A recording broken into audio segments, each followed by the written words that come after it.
Hello दोस्तों। हमने एक सीरीज स्टार्ट की हुई है जिसके अंदर हम यूपीपीएससी के प्रीवियस ईयर्स क्वेश्चन डिस्कस कर रहे हैं। अभी हम 2023 का जो मेंस का पेपर हुआ था उसके क्वेश्चन डिस्कस कर रहे हैं। ये हमारा पेपर 5 है। हम पेपर 1 टू पेपर 6 सारे ही पेपर कवर करेंगे, जिसमें हम 20 question each into 6, 120 question per year. हम आपको इसके मॉडल आंसर्स प्रोवाइड करवाएंगे, ठीक है, और साथ में डिस्कस करेंगे और एक बेटर वे बताएंगे कि आप आंसर को कैसे प्रेजेंट कर सकते हैं और कैसे मार्क गेन कर सकते हैं। पेपर 1 की प्लेलिस्ट में आप जाके सीरीज को फॉलो कर सकते हैं और डेली क्वेश्चंस लिख सकते हैं। इसलिए कुछ कैंडिडेट्स की रिक्वायरमेंट थी कि सब पेपर 5 स्टार्ट कीजिए, तो मैंने पेपर 5 स्टार्ट किया है और कुछ ही टाइम में मैं पेपर 6 भी कवर करूंगा। ठीक है, तो ऐसे ही सारे क्वेश्चन करेंगे। और पेपर 1 है ना 2022 का, ये हम ऑलरेडी डिस्कस कर रहे हैं लाइव आंसर राइटिंग में। ठीक है, तो आप मेरे साथ आंसर लिख सकते हैं। ओके, तो ये हमारा फॉर्मेट रहेगा। और मैं आपको बता देता हूं कि हम कोई भी क्वेश्चन है उसको पार्ट्स में डिवाइड करके पढ़ते हैं। Introduction, body and conclusion. Okay, ये मैं हर एक सीरीज में बार बार, हर एक वीडियो में बार बार इसलिए बोलता हूँ जिससे कि आपके दिमाग में सेट हो जाए कि हमें क्वेश्चन इसी फॉर्मेट में लिखना है। इस फॉर्मेट में लिखने से ये होगा कि आपको जो मार्क्स हैं 1 से 2 मार्क्स, ये एक्स्ट्रा एज मिलेगी आपको, ये एक्स्ट्रा गेन करने को मिल सकते हैं अगर आप ये फॉर्मेट फॉलो करते हैं। ठीक है, तो इंट्रोडक्शन में हम क्या लिखेंगे? डेफिनेशन लिख सकते हैं,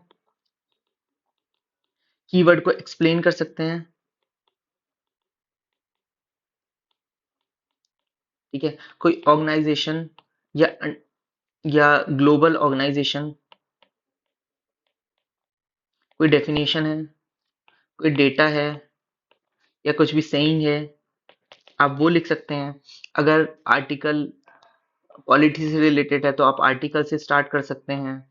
ठीक है, या कोई सेक्शन अगर आपको पता है तो उससे स्टार्ट कर सकते हैं। कोई लॉ, एक्ट, कुछ भी पता है तो उससे भी स्टार्ट करते हैं। अगर आपको कुछ नहीं पता तो सबसे अच्छी चीज है कि जो भी क्वेश्चन में कीवर्ड दिया है आप उसको एक्सप्लेन कर दीजिए विद इन 2 लाइन्स, अगर 8 मार्क्स का क्वेश्चन है। ओके, तो हो गया। तो ये और बॉडी जो सेकंड पार्ट है उसका, इसमें क्या होता है कि हमें डायरेक्शन चाहिए होता है क्वेश्चन लिखने के लिए। तो ये डायरेक्शन हमें मिलेगा क्वेश्चन से ही। क्वेश्चन के जो कीवर्ड्स होंगे, ठीक है, आपको एज हेडिंग यूज कर सकते हैं उनको। ठीक है, जिससे कि एक आपको एक रास्ता मिल जाए, एक डायरेक्शन मिल जाए कि आपको क्वेश्चन किस डायरेक्शन में लिखना है। ठीक है, अब ये हो गया पार्ट 2। चीजें, हमारा इंट्रोडक्शन कवर हो गया और हमारा बॉडी कवर हो गई। अब हम कंक्लूजन पे आते हैं। कंक्लूजन सबसे इंपॉर्टेंट पार्ट होता है। ठीक है, जो बेसिकली पार्ट होता है ना वो इंट्रोडक्शन होता है और कंक्लूजन होता है। इंट्रोडक्शन से एग्जामिनर आपको ये पता लग जाएगा कि भाई इसको जो भी लिख रहा है कैंडिडेट, इसको एक पर्टिकुलर क्वेश्चंस की नॉलेज है या नहीं है। ठीक है, तो कंक्लूजन के अंदर हम एक गुड नोट के साथ अपना क्वेश्चन एंड करेंगे, जिसमें हम वे फॉरवर्ड लिख सकते हैं। कोई कमेटी की रिकमेंडेशन है वो लिख सकते हैं। कोई रिपोर्ट का डेटा है वो लिख सकते हैं। ठीक है, तो इन सब चीजों के साथ आप अपना क्वेश्चन को एक एंड कर सकते हैं। ठीक है, तो मैं आपको फिर से बता देना चाह रहा हूँ कि आप अपना एक क्वेश्चन बैंक तैयार कीजिए, एक पेपर लीजिए, एक टेक्स्ट बुक लीजिए, उसके अंदर ये जो क्वेश्चन मैं करा रहा हूँ क्वेश्चन लिखिए, उसके बाद उसका आंसर लिखिए और यहाँ पर एक कीवर्ड्स का बना लीजिए। यहाँ पे आप कीवर्ड्स लिखिए, कीवर्ड्स। ठीक है, यहाँ पे कीवर्ड्स लिखिए जो आपने अपना क्वेश्चन लिखा है, और ये कीवर्ड्स आपने लिखिए कि आप कैसे बेटर कर सकते हो। और आप मॉडल आंसर देखिए, मेरे आंसर देखिए और कहीं से देखिए, तो आप एक अपनी ही एक लिस्ट बना लीजिए कीवर्ड्स की। ठीक है, जो आपकी डायरेक्ट हेल्प करेगा आंसर राइटिंग में।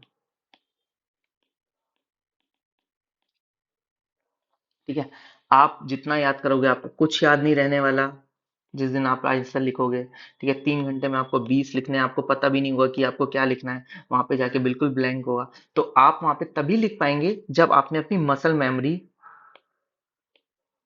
को स्ट्रांग किया हुआ होगा। ओके, तो वो तभी होगी कि जब आप ज्यादा से ज्यादा लिखेंगे। ठीक है, तो हम अभी ये क्वेश्चन डिस्कस करते हैं। क्वेश्चन नंबर 2 है, ठीक है, क्योंकि हमारा डे 2 है। तो discuss the nature of regional parties in Uttar Pradesh. ठीक है, उत्तर प्रदेश में जो रीजनल पार्टी है उनका क्या नेचर है। Throw light on their importance in the politics of state, कि उनकी क्या इंपॉर्टेंस है पॉलिटिक्स ऑफ स्टेट में। ठीक है, तो अब यहाँ पे कीवर्ड्स हैं, एक तो हमें उनका नेचर बताना है रीजनल पार्टीज का, और क्या इंपॉर्टेंस है ये बतानी है। ठीक है, तो इस क्वेश्चन को स्टार्ट करेंगे हम इंट्रोडक्शन से। जैसे मैंने आपको बताया कि हमारा सारा फॉर्मेट यही होगा, तो इंट्रोडक्शन स्टार्ट करेंगे। इंट्रोडक्शन हम लिखेंगे Uttar Pradesh, India's most populous state, showcases a distinctive political landscape defined by the prominence of regional parties। ठीक है, तो हमने बता दिया कि हमारा पॉपुलस स्टेट है और यहाँ पे जो पॉलिटिकल पार्टीज है उनके डिस्टिंक्टिव करेक्टर्स हैं। These parties often rooted localized issue। ठीक है, तो उनका जो बेसिक टारगेट होता है या बेसिक आइडियोलॉजी होती है वो किस बेसिस पे होती है कि जो इशू है वो शुड बी लोकलाइज्ड, वो लोकलाइज्ड लोकल इशू होने चाहिए। और कास्ट एफिलिएशन, मतलब कुछ होता है कि कास्ट एफिलिएशन, जैसे कास्ट है हमारे इसमें हिरैर्की है। ठीक है, तो उसमें क्या कहते हैं, कुछ जो कास्ट सिस्टम है उसके ऊपर बेस्ड होती हैं। ठीक है, जैसे हमारी समाजवादी पार्टी हो गई, बीएसपी हो गई। ठीक है, तो ये कभी कभी एक पर्टिकुलर जो हमारा कास्ट है उसको भी टारगेट करते हैं। ओके, तो बॉडी की अगर आप बात करते हैं, ठीक है, तो उसमें the nature of regional parties in Uttar Pradesh is deeply intertwined with the complex caste dynamic prevalence in the state. ठीक है, leaders mobilize support by addressing specific caste based concern. ठीक है, तो हमें बताया कि भाई कास्ट बेस्ड जो कंसर्न है ना, जैसे ट्राइबल एरिया है, ठीक है, तो वहां पे एक अलग है, अदर बैकवर्ड कास्ट हैं, ठीक है, या एसीज हैं, तो इन सब के अलग अलग कुछ इश्यूज हैं, तो उनको एड्रेस करने के लिए जो पार्टी की आइडियोलॉजी है वो उसके ऊपर बेस्ड है। Okay, resulting in political arena marked by fragmentation and coalition building. ठीक है, these parties play a crucial role in articulating the aspiration of diverse communities। ठीक है, तो ये क्या कहते हैं, जो लोकल पार्टीज होती हैं वो जो लोकल इशू है उनको बेटर तरीके से समझती हैं। तो इससे क्या होता है कि जो उनकी एस्पिरेशन है ना, तो उनको लगता है कि भाई ये पर्टिकुलर पार्टी हमारी एस्पिरेशन फुलफिल कर पाएगी, क्योंकि ये लोकल है और हमें हमारे जो भी क्या कहते हैं इश्यूज हैं उससे अवेयर है। Providing a platform for their representation during elections, regional parties can significantly impact outcome by consolidating support from particular social group।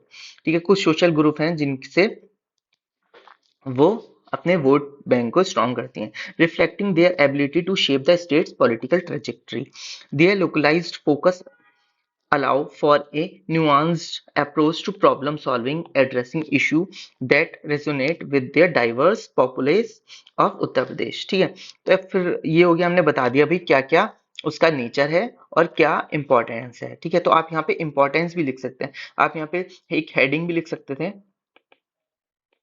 ठीक है, इंपॉर्टेंस